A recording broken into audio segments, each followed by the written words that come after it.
The story begins by showing a Japanese kamikaze pilot named Koiki Shikishima, who just landed on Odo Island. That time was near the end of the Second World War, and in fact, Shikishima was afraid to carry out his duties as a kamikaze pilot, so he turned around, claiming that his plane was damaged. But when he was checked by the chief engineer, Tachibana, the plane was not damaged in the slightest.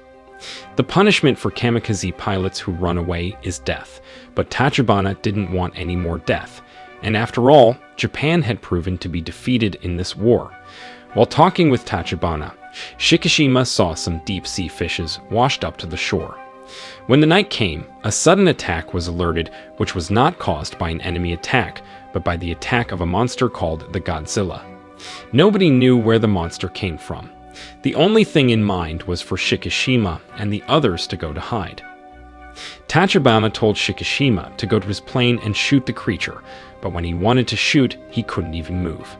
He didn't dare and instead was frozen in terror. The other mechanics were itching to shoot, but when they began bombarding the Godzilla, it didn't scratch it the slightest and instead made him go berserk. They became the targets of its attack. One by one, the mechanics were killed and Shikishima was even blown away, which made him unconscious.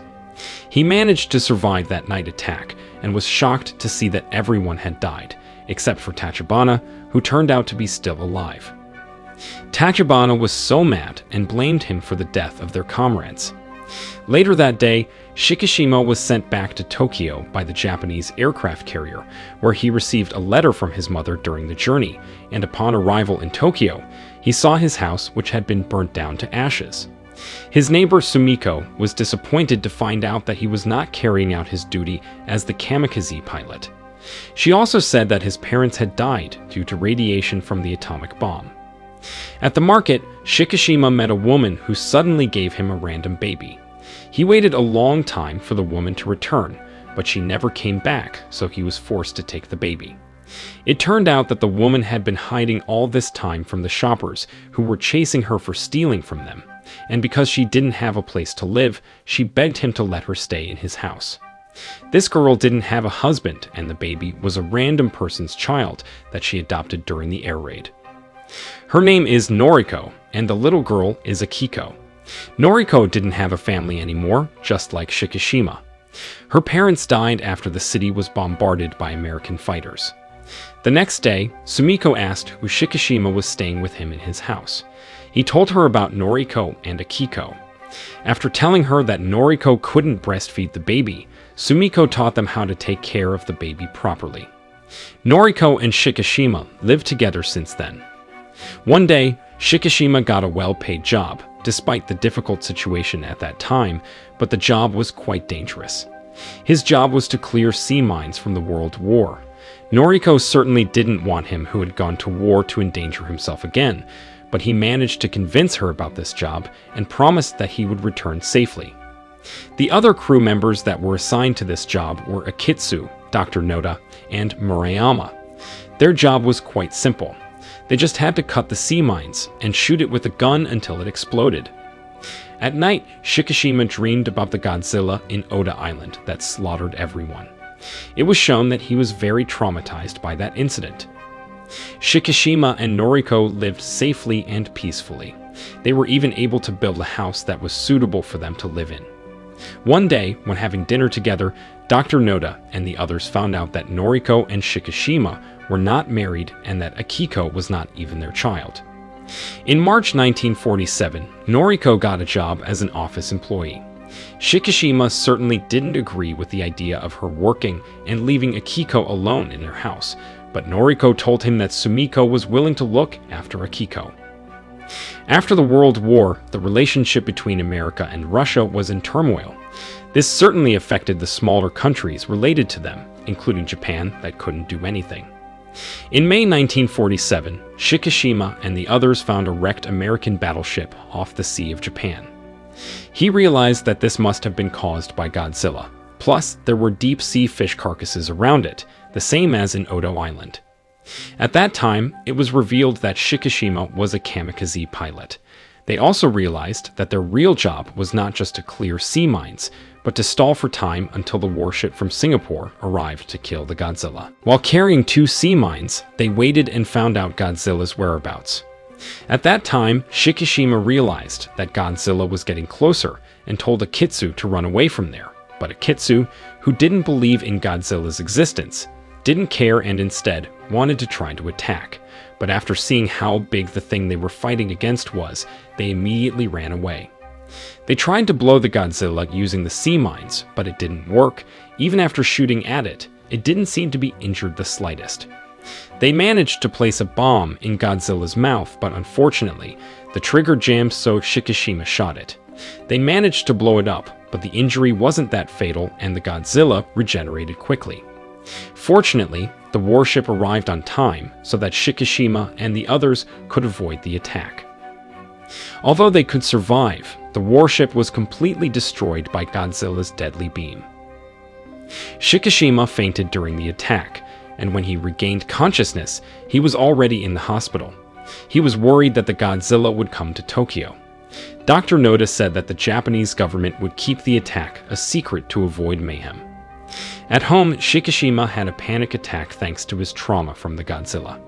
He finally told Noriko that he had run away from his duties as a kamikaze pilot. He pretended that his plane was damaged. He then showed photos of the plane mechanics who died on Odo Island due to Godzilla's attack. He even thought that he should have died from the attack. Noriko tried to calm him down from his trauma and hugged him. The next day, Shikishima, who had calmed down, was happy to see Noriko and Akiko. Somewhere in the Sea of Japan, some ships were sent by the Japanese government whose mission was to blow up the Godzilla with mines.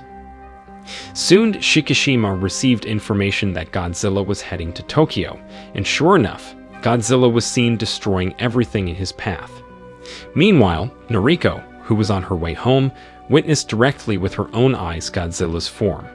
Fortunately, when her train was attacked, she managed to fall into the water and survived while some reporters didn't care about their lives and kept filming the Godzilla on top of the building. Noriko met Shikishima, who immediately took her away and ran. The tank fire didn't do any damage to the Godzilla until it fired its beam again. Shikishima himself managed to survive the explosion after being pushed by Noriko, but unfortunately, Noriko disappeared as a result of the explosion and was considered dead. Shikishima became even more furious because of Godzilla after Noriko's death and wanted to avenge his comrades and Noriko's death. Due to the attack, 30,000 people died and 20,000 houses were destroyed. The city air was also polluted by radiation, and Shikishima became increasingly depressed due to Noriko's death. No one would look after Akiko, and Shikishima becomes increasingly haunted by his trauma. That's when Dr. Noda invited him to come to a civilian conference to discuss how to get rid of the Godzilla. The conference was led by a former Japanese Navy captain. He explained that the Japanese government would not take any action regarding Godzilla, so they were the ones who had to act on their own. The residents were feeling inferior due to Godzilla's enormous power. That's why they needed a plan. Dr. Noda came up with a brilliant plan to kill it with the sea pressure. The way to do it was by blowing up Godzilla with freon tubes that would pull it under the sea using freon bubbles. The large pressure changes would certainly destroy anything including Godzilla, and if somehow it didn't work, he had a backup plan. Namely, after bringing Godzilla under the sea, they would raise him quickly back to the surface with a special air buoy. With the quick compression and decompression, nothing, even Godzilla, would survive.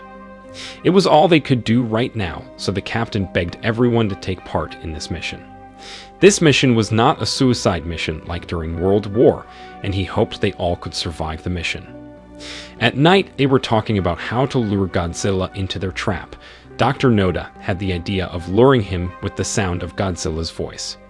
Meanwhile, Shikishima had the idea of luring it using a fighter plane. He would make it go berserk and lure him into the trap. Akitsu knew that Shikishima just wanted revenge for Noriko's death. He asked why he didn't marry her, and Shikishima answered that he couldn't because the war wasn't over yet. Dr. Noda took Shikishima to a hangar where a rare fighter plane was kept, but the plane had not flown for a long time, so they needed a mechanic to repair it. Shikishima remembered Tachibana, who was skilled in fighter plane matters, so he desperately looked for his whereabouts and even wrote many letters to him. At night, Shikishima was attacked by someone who turned out to be Tachibana, who didn't like the letters sent to him. Shikishima explained that he needed his help to repair a fighter plane so he could take revenge on Godzilla. He would avenge their friends' deaths by blowing the plane inside the Godzilla's mouth. Tachibana finally agreed to help him fix the plane. The time has come for them to make some preparations and set a strategy to lure and finish off Godzilla. Dr. Noda forbade Murayama to take part in this war. Tachibana finally succeeded in repairing the plane, while Shikishima entrusted Akiko to Sumiko by leaving the letter on Akiko's bed. The next day, Shikishima came to the hangar to see the plane. Tachibana said that the plane was ready to fly. Shikishima confessed that he was still afraid of Godzilla, but he now had a strong will, so Tachibana knew that he was ready. On the other hand, Sumiko received a letter from Shikishima telling her to look after Akiko. They started the operation and the Godzilla was seen near Shikigami Bay. Unfortunately, their plan almost failed due to Godzilla suddenly attacking the land, but they still had hope from Shikishima, which would lure it with planes. 3 warships were deployed. Shikishima also started luring the Godzilla. On the other hand, Sumiko received a letter from the postman, a letter that shocked her. Godzilla, who had already hit the land, was lured by Shikishima, who continued to shoot at it. It chased Shikishima back into the sea, while the others waited at a place that had been prepared. They then deployed an empty warship to lure the Godzilla to shoot its beam. It needed some time to recharge its energy to launch another attack, so it was the chance for them to trap it. Without any interference, they succeeded in trapping it, despite a slight collision between the ships. They waited for the right time to bomb Godzilla, and finally, the time came. The Godzilla was pulled to a depth of 1,500 and was seriously injured, but it still survived. Therefore, they opened the buoys to bring the Godzilla back to the surface, but it managed to bite them, so they had to pull it to the surface with 2 ships. However, because the Godzilla was too heavy, 2 ships alone weren't enough to pull it. That was when Murayama came with the help of many ships to pull the Godzilla back to the surface. Thanks to his help and the other ships, they managed to pull Godzilla out, but it somehow survived and was about to launch another beam. Fortunately, Shikishima crashed the plane containing bombs into Godzilla's mouth, and it blew up, finishing it. Everyone thought that Shikishima was dead, but it turned out that he survived thanks to the ejection seat Tachibana installed. It turned out that Tachibana had made an ejection seat for this plane because he didn't want anyone else to die in the battle. In the end, they all succeeded in killing Godzilla, and Shikishima returned to Tokyo as a hero. When they arrived at the port, Sumiko came with a letter that she received earlier. It turned out that Noriko was still alive and was being treated in hospital. Finally, they could meet again and get married.